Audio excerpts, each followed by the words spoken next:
NEET exam படிச்சிட்ருக்கிற அத்தனை பேருக்கும் என்னோடய வாழ்த்துக்கள் முதல்ல நான் சொல்லிடுறேன்.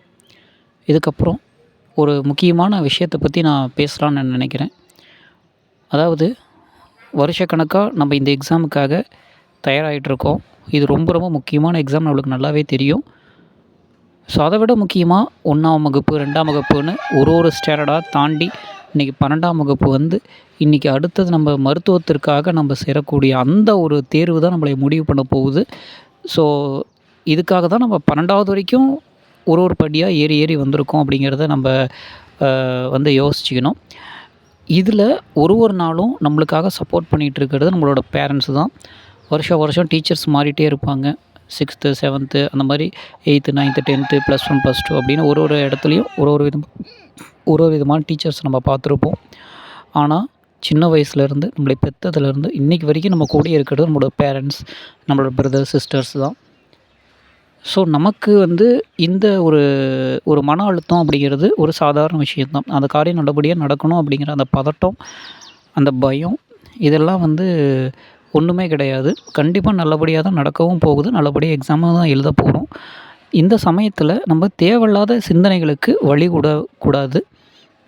நம்மளால் எழுத முடியுமா? நம்மளால் இதை மறந்து போகுதே, அந்த மாதிரியெல்லாம் உங்களுக்கு தோணுச்சுன்னா சத்தியமாக அந்த மாதிரி எதுவுமே கிடையாது. பதட்டமாக இருக்கிற, அதாவது கடல் அலையில் இருக்கக்கூடிய மேல் அலைகள் தான் உங்களுக்கு அந்த எண்ணங்களாக உங்களை குழப்பி விட்டுட்டுருக்கு. அது ஒரு ட்ராப்பு. சரியா? நீங்கள் சரியாக படிக்கலை அப்படிங்கிற அந்த எண்ணம் வந்து உங்களோட ட்ராப்பு. படிக்க வைக்கலைங்கிறது உங்கள் மனசு தான் சொல்லுது. ஆனால் மூளை வந்து ரொம்ப தெளிவாக ஆழ்ந்த கடல் மாதிரி ரொம்ப ஆனந்தமாக தான் இருக்குது, கரெக்டாக தான் இருக்குது. சரியா? நீங்கள் சரியாக தான் படிச்சுட்ருக்கீங்க, சரியான ரூட்டு தான் போயிட்டுருக்கீங்க. இது வரைக்கும் நடந்து வந்ததை நம்மளை இப்போ ஒரு வருஷமாக நம்ம நீட் எக்ஸாம் படிச்சுட்ருக்கோம் அப்படின்னு சொல்ல போனால், இப்போ இந்த ஒரு வருஷத்தில் இதுக்கப்புறம் போயிட்டு ஏதாவது டைம் மிஷினில் போய் மாற்ற முடியாது. ஸோ இன்றைக்கி வரைக்கும் என்ன நடக்குதோ அதை வச்சு தான் நம்ம அடுத்த ஸ்டெப்புக்கு நம்ம மூவ் ஆகணும்.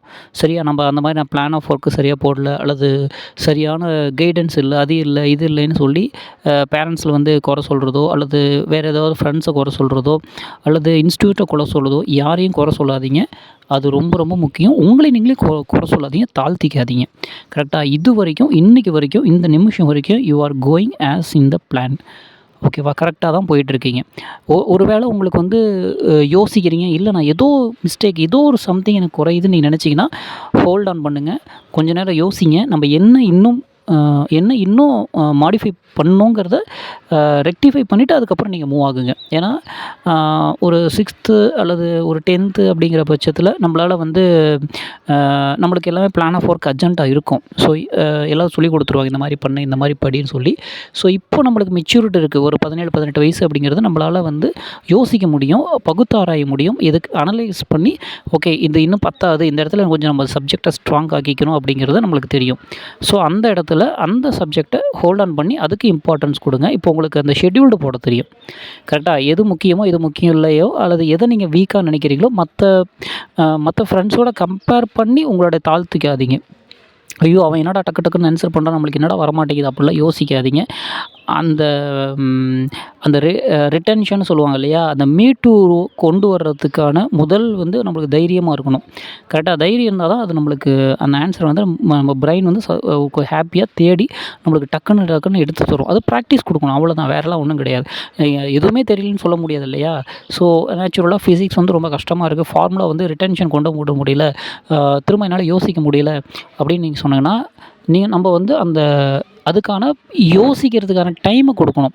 அப்போது என்னால் யோசிக்க முடியல அப்படின்னு சொன்னால் அதை வந்து திரும்ப ப்ராக்டிஸ் பண்ணிகிட்டே இருக்கணும்.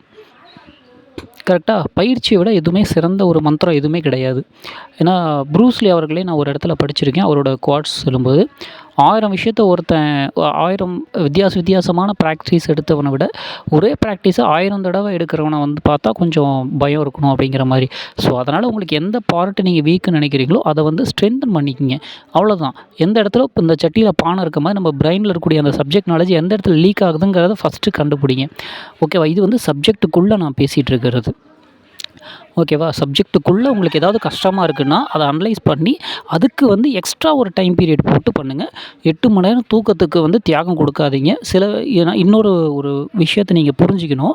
எல்லாரும் ஒரே மாதிரியான ம் உடல் அமைப்பு கிடையாது. அதாவது 2 கண்ணு, 2 காது இதெல்லாம் இருக்குங்கிற பேசிக்கான ஸ்ட்ரக்சரா இருக்கலாம் ஒழிய, ஆனா படிக்கக்கூடிய திறமை எபிலிட்டி அப்படிங்கிறது இண்டிவிஜுவலா தான் இருக்கும்.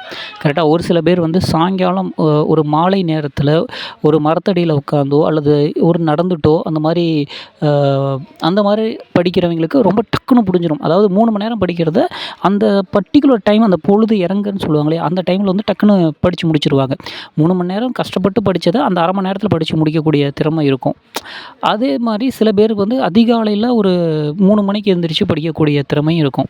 ஸோ அந்த இடத்துல வந்து ரொம்ப எனக்கு கரெக்ட்டா என்னால கிராஸ்பிங் பவர் சொல்லுவாங்க இல்லையா? எனக்கு ஈஸியா மைண்ட்ல ஏறுதுடா காலையில எந்திரிச்சு படிச்சா. எல்லாத்துக்கும் காலையில 3 மணிக்கு எந்திரிச்சு படிச்சா செட் ஆகுமா அப்படின்னு கேட்டா, எனக்கு அதில எனக்கு பெருசா உடன்பாடு கிடையாது. ஏன்னா, அவிங்கவிங்களுக்குன்னு அவிங்க உள்ளுணர்வு எனக்கு இந்த காலகட்டத்தில படிச்சா ஓகேவா இருக்குன்னு சொல்லுவாங்க இல்லையா? ஸோ அது அவிங்கவிங்க ஸ்டைல பொறுத்து தான். சில பேர் வந்து பார்த்தோம்னா, சாயங்காலம் ஒரு 8:30 மணிக்கு உட்காருவாங்க. சாப்பிட்டுட்டு உட்காந்தாங்கன்னா, ஒரு 1 1/2 மணி நேரத்துக்குள்ளேயே பார்த்தீங்கன்னா, 9:45க்குலாம் ஒரு ஒரு பெரிய ஒரு 2 யூனிட் 3 யூனிட்ட முடிச்சுருவாங்க. கட கட கட கடன்னு அந்த அந்த அந்த ஃபாஸ்ட்டா வந்து படிச்சு முடிச்சு அது ஏதோ ஒரு டைம்ல வந்து செட் ஆகும். கரெக்ட்டா? அத விட்டுட்டு ரொம்ப கஷ்டமான பாடத்த எடுத்துக்கிட்டு, அம் அப்படியே நீங்க அத வச்சுக்கிட்டு, ஐயோ! நான் காலையிலேருந்து படிக்கிறேன், இத படிக்க முடியல. காலையிலேருந்து படிக்கிறேன், படிக்க முடியலன்னு சொல்லி, தயவு செஞ்சு அத புலம்புறத விடுங்க. உங்களுக்கு ஒரு சப்ஜெக்ட் வந்து கஷ்டமா இருக்கு. இன்னைக்கு ஒரு பிளான் ஒர்க்கு ஒரு 4 லெசன் இன்னைக்கு முடிக்கணும்னு நீங்க பிளான் பண்ணியிருக்கீங்க. எடுத்த உடனே வந்து ஃபர்ஸ்ட் லெசன் படிக்கிறீங்க. ஓகே போகுது. 2வது லெசன் படிக்கிறப்போ ஒரு டைவர்ஷன் ஆகுது அப்படின்னா, கொஞ்சம் ஹோல்ட் ஆன் பண்ணி ஒரு 10 நிமிஷம் வாக்கிங் போங்க. அதுக்கப்புறம் நீங்க மறுபடியும் சப்ஜெக்ட்டுக்கு வாங்க. கரெக்ட்டுங்களா?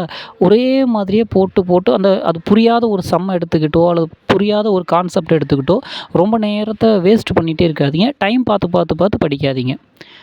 கரெக்ட்டா? நீங்க போற லெவல் கரெக்ட்டு தான். நீங்க அடுத்தடுத்து போய்க்கிட்டே இருங்க. 5 நிமிஷத்துல படிக்கணும் முடிச்சுட்டு 5 நிமிஷம் அதுக்கப்புறம் ஏன் சும்மா இருக்கணும்? எவ்வளோ தூரம் ஓட முடியுமோ ஓடிட்டு அதுக்கப்புறம் நீங்க நின்னு பாருங்க. டைம் என்னவோ அது இருக்கட்டும். அது பாட்டுக்கு நடக்கட்டும். அந்த காற்றுள்ள போதே தூற்றிக்கொள் மாரி தான். நம்ப மனசு சரியா, மூளை சரியா வேலை செய்யும் பொழுதே கட கட கடன்னு எவ்வளோ உள்ள தள்ள முடியுமோ அவ்வளோ தூரம் இறக்கி நம்ம படிச்சு வச்சுக்கணும். அதுக்கப்புறம் ஒரு நம்மளுக்கே புரியும். நம்ப சாப்பிட்டுட்டு வந்து உட்காந்து படிச்சோம்னு வச்சுக்கோங்களேன், கவனமே இருக்காது. ஒரு 1/2 மணி நேரத்துக்கு அப்படியே வேடிக்கை பார்த்துட்ருப்போம். அந்த புக்க திருப்பி பார்ப்போம். இது புரியல, ஏதோ ஒரு பழசெல்லாம் ஏதோ ஒண்ணு யோசிக்க மாரி இருக்கும். அந்த சமயத்துலலாம் அந்த மாரிலாம் எதுவும் பண்ணாதீங்க. கொஞ்சம் அமைதியா ரிலாக்ஸ் பண்ணுங்க. ஒரு தியானம் பண்ணிட்டு அதுக்கப்புறம் படிக்க உட்காருங்க. கரெக்ட்டா? நான் சொல்ல வர்றது இவ்வளோ தான் சிம்பிள். ரொம்ப கஷ்டமான சப்ஜெக்ட்டுக்கு ரொம்ப நேரம் டைம் ஸ்பெண்ட் பண்ணாதீங்க. எந்த டைம்ல உங்களுக்கு எந்த இடத்துல அதிகமா ஃபோக்கஸ் ஆகுதுன்னு பாருங்க. காலையிலயா? மத்தியானமா? சில பேர் மத்தியானத்தில கூட உட்காந்து ஒரு 2 மணி எல்லாரும் தூக்கம் வரும் அந்த சமயம் எல்லாரும் சொல்லுவாங்க. 1 மணிக்கு சாப்பிட்டோம்னா 1:30 மணிக்கெல்லாம் தூங்கிருவோம். தூக்கம் வர டைம்ப்பா இது. இந்த டைம்லலாம் நான் போய் ஃபிசிக்ஸ் படிச்சேன்னா அவ்வளோதான்ப்பா அப்படின்னு நெறைய பேர் ஜென்ரலா யோசிப்பாங்க. ஆனா, எல்லாருக்கும் அது செட் ஆவாதுங்க. மத்தியானம் 1:30 மணிக்கு சாப்பிட்ட உடனே சுறுசுறுப்பா உட்காந்து படிக்கிறவங்க எத்தனையோ பேர் இருக்கிறாங்க. கரெக்ட்டுங்களா? ஸோ இது வந்து என்ன சொல்றது? ஒரு உளவியல் ரீதியா அவனே படிக்கல போடா! எல்லாரும் நம்மளுக்கும் அப்படி தான்டா தூக்கம் வர மாரி இருக்கும். நம்மளுக்கு மட்டும் எப்படி செட் ஆகும் அப்படின்லாம் யோசிக்காதீங்க. அவரு படிக்கல அப்படிங்கிறதுக்காக உங்களுக்கு அந்த டைம் செட் ஆகலைன்னு சொல்ல முடியாது. உங்களுக்கு அந்த டைம் ஒர்க் அவுட் ஆகலாம். அதனால சில பேரு நான் பார்த்த வரைக்கும் சில பேர் பார்த்தீங்கன்னா, லஞ்ச் முடிச்சுட்டு வந்து உட்கார்றப்போ அவ்வளோ வேகமா இருப்பாங்க. அந்த 1:30 டூ 3:30 தான் நம்ம எல்லாரும் சொல்லுவோம் தூக்கம் வர டைம். அந்த டைம்ல சத்தம் போட்டு படிச்சு முடிக்க வேண்டிய அன்னைக்கு செய்ய வேண்டிய அத்தனை வேலையும் அந்த ஒரு 2 மணி நேரத்தில முடிச்சுட்டு போயிட்டே இருப்பாங்க. சில பேர் பார்த்தோம்னா 4 மணி நேரம் வந்து புக்க வச்சு உளறிட்டே இருப்பாங்க. அப்படியே திருப்பிட்டே இருப்பாங்க. ஆனா கடைசி ஒரு 1/2 மணி நேரத்தில டக்குனு படிச்சுருவாங்க. ஸோ நான் என்ன சொல்றேன்னா, அந்த 1/2 மணி நேரம் உங்களுக்கு செட் ஆகுதுன்னா, அந்த டைம் நோட் பண்ணி வச்சுக்கிங்க. எதுக்காக 4 மணி நேரத்த வேஸ்ட் பண்றீங்க? அதுக்கு வேற ஏதாவது ஒர்க்க பாருங்க. கரெக்ட்டா? வேற ஏதாவது சப்ஜெக்ட் பாருங்க. தியரி வேற, சரிங்களா? கான்செப்ட் வேற, ஃபார்முலாஸ் வேற, சொல்யூஷன் வேற. இதெல்லாமே பிரிச்சு பிரிச்சு வச்சுக்கணும். கரெக்ட்டா? ஸோ போட்டு பார்க்குற சம் வேற, ஃபார்முலாஸ் படிக்கிற டைம்னு ஒரு இடம் வச்சுக்கிங்க. தியரியா புரிஞ்சு வச்சுக்கிற டைம்னு ஒண்ணு வச்சுக்கிங்க. ஸோ அதுக்கு தகுந்த மாரி உங்களோட உங்களோட ஃபிசிக்கல் கண்டிஷனுக்கு ஏத்த மாரி, உங்க மென்டல் கண்டிஷனுக்கு ஏத்த மாதிரி, உங்களோட சப்ஜெக்ட்டோட அடாப்ஷன் வச்சுக்கிங்க. அந்த சப்ஜெக்ட்ட படிக்கிறக்கூடிய அடாப்ஷன் வச்சுக்கிங்க. இப்போ ஃபிசிக்ஸ் எடுத்துட்டோம்னாவே அதில ஃபார்முலாஸ் மட்டுமே திருப்பி பார்க்குற மாரி இருக்கும். அதில கான்செப்ட் மட்டுமே திருப்பி பார்க்குற மாரி இருக்கும். சில இடத்துல டயகிராம்ஸ் மட்டுமே நம்ம பார்க்குற மாரி இருக்கும். சில இடத்துல ஃபார்முலாஸ போட்டு சப்ஸ்டியூட் பண்ணுற மாதிரி இருக்கும். ஸோ நீங்கள் உங்களுக்கு மைல்டாக தூக்கம் வர மாதிரி இருந்துச்சுன்னா, எனக்கு வந்து டயக்ராம்லாம் பார்த்தா கொஞ்சம் நல்லா புரியும் அந்த சமயத்தில் அப்படின்னு சொன்னால் நீங்கள் அதை பாருங்கள். அல்லது வந்து எனக்கு தூக்கம் வர மாதிரி இருந்தால் நான் சம் போட்டால் எனக்கு தூக்கம் போயிரும்னு சொன்னால் நீங்கள் அந்த மாதிரி இடத்துல சம் போடுங்க. எனக்கு எங்கள் பேரண்ட் இவ்வளோ கஷ்டப்பட்டு என்னை படிக்க வைக்கிறாங்க, நான் எப்படியாவது இதை வந்து இது பண்ணியே ஆகணும், ஜெயிச்சே ஆகணும் அப்படிங்கிற ஸ்ட்ரெஸ்ஸை வந்து பயங்கரமாக ஏற்றிக்காதீங்க. அந்த நம்ம அதாவது நம்மளுக்கு தெரியுது எல்லாமே கஷ்டப்பட்டு தான் நம்மளுக்கு கிடச்சிருக்கு. அப்போ நம்ம சின்சியராக ஏமாற்றாமல் இருக்கணும். அவ்வளோதான். நம்மளுக்கு நம்ம செல்ஃப் டிசிப்ளினாக இருக்கணும். அவ்வளோதான். ஸோ அந்த அந்த ஒரு விஷயத்தில் நீங்கள் தெளிவாக இருங்க. அதை வந்து திரும்ப திரும்ப அதை சொல்லி ஒரு மாதிரி டிப்ரெஷனுக்கு போயிடாதீங்க. ஐயோ! எங்கள் அப்பா கஷ்டப்படுறாரு, நான் வந்து இன்னும் நல்லா இன்னும் ஹார்ட் ஒர்க் பண்ணணும்னு சொல்லி ரொம்ப ஸ்ட்ரெஸ் ஏற்றிக்காதீங்க. நம்ம ஃபிசிக்கலாக, மென்டலாக நார்மலாக இருந்தால் மட்டும் தான் நம்மளால ஜெயிக்க முடியும். பதட்டப்பட்டா ஜெயிக்க முடியாது அப்படிங்கிறது நம்மளுக்கு நல்லாவே தெரியும். ஆல்ரெடி நிறைய பப்ளிக் எக்ஸாம்லாம் அட்டெண்ட் பண்ணியிருக்கோம். ஒரு செகண்டு எவ்வளோ இம்பார்ட்டன்ட்டுன்னு தெரியும். ஸோ அதனால் நம்ம பதட்டப்படுறதுக்குலாம் ஒன்றுமே கிடையாது. அதுக்கான ஆன்சர் நம்ம இது தெளிவாக இருந்தால் மட்டும் தானே புரியும். பதட்டமாக போய் என்ன எடுக்க முடியும் ஆன்சரை. ஸோ அதுக்கு கரெக்டாக தெளிவாக ஒரு ஸ்டோரியாக லூப் போட்டு ஒன்றுக்கு கனெக்ட் பண்ணி வச்சு படிங்க. ஸோ அப்போ தான் அந்த ஃபிசிக்ஸ்லாம் கொஞ்சம் ஈஸியாக வந்து மைண்டுக்குள்ளே செட் ஆகும்.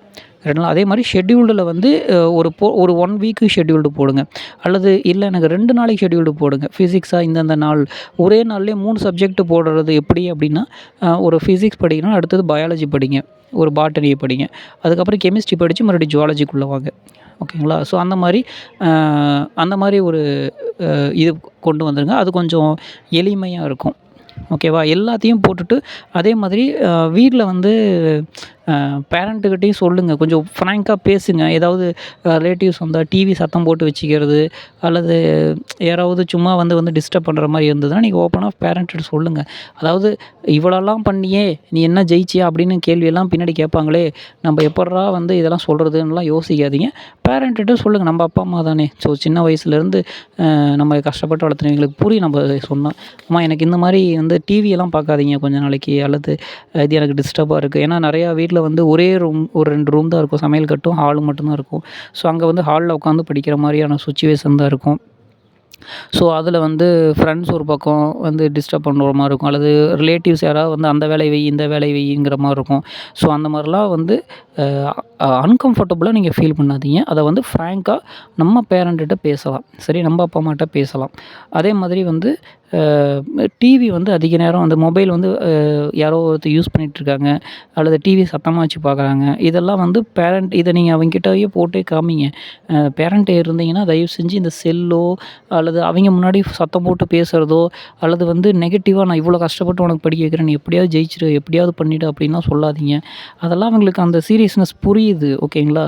நீங்கள் பார்க்குற சமயத்தில் கொஞ்சம் கேர்லெஸ்ஸாக இருக்கிற மாதிரி இருந்தாலும் அவங்களோட பின்புலத்தில் கண்டிப்பாக அதுக்கான ஒர்க் அவுட் சில பேர் வந்து அதை பண்ணிகிட்டே தான் இருப்பாங்க. அதாவது படிச்சுட்டு ஒரு 5 நிமிஷம் ரிலாக்ஸாக நடக்கலாம் அப்படிங்கிற அந்த டைமில் தான் இருக்கிறப்போ தான் உங்கள் கண்ணில் பட்டுருவாங்க.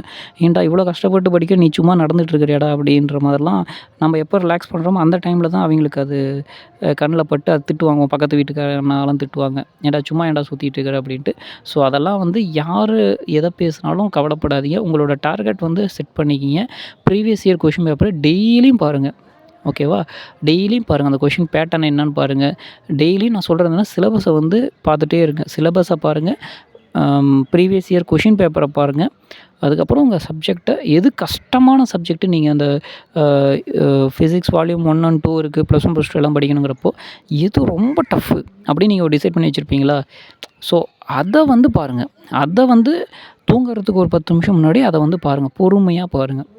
ஓகேங்களா? எதுவும் கவலைப்படாதீங்க. அப்போது எது கஷ்டமோ நீங்கள் டயர்டாக இருக்கப்போ அதை பாருங்கள்.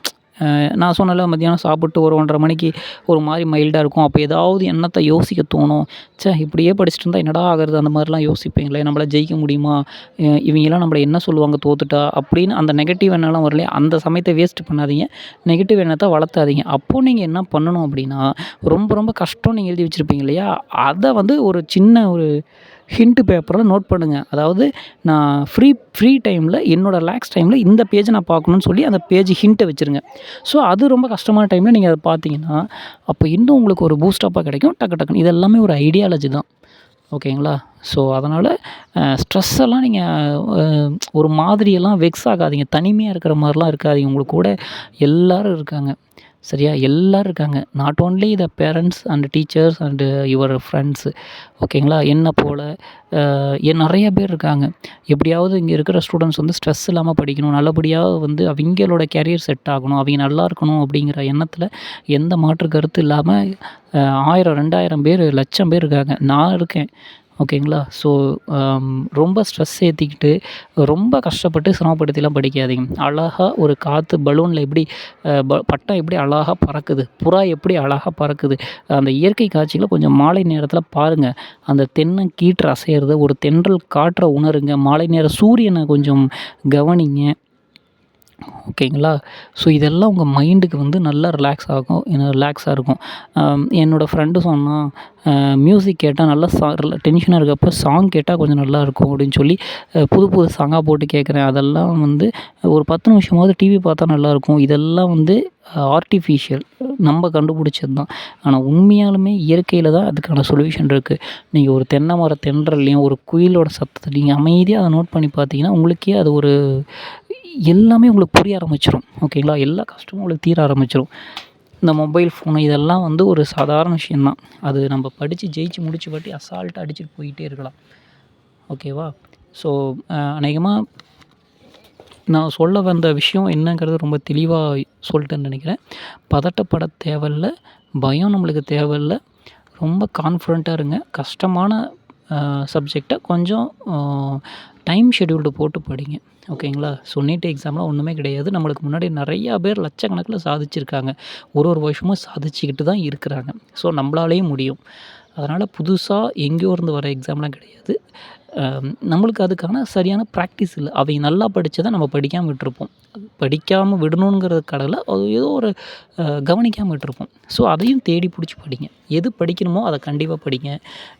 அதுக்கு தகுந்த மாரி நீங்க பிளான் ஆஃப் ஒர்க் பண்ணி படிங்க. நிச்சயமா வெற்றி கிடைக்கும். ஓகேங்களா? ஸோ மறுபடியும் மீண்டும் ஒரு நல்ல ஒரு பதிவுல உங்க கூட பேசுறேன். நன்றி, வணக்கம்.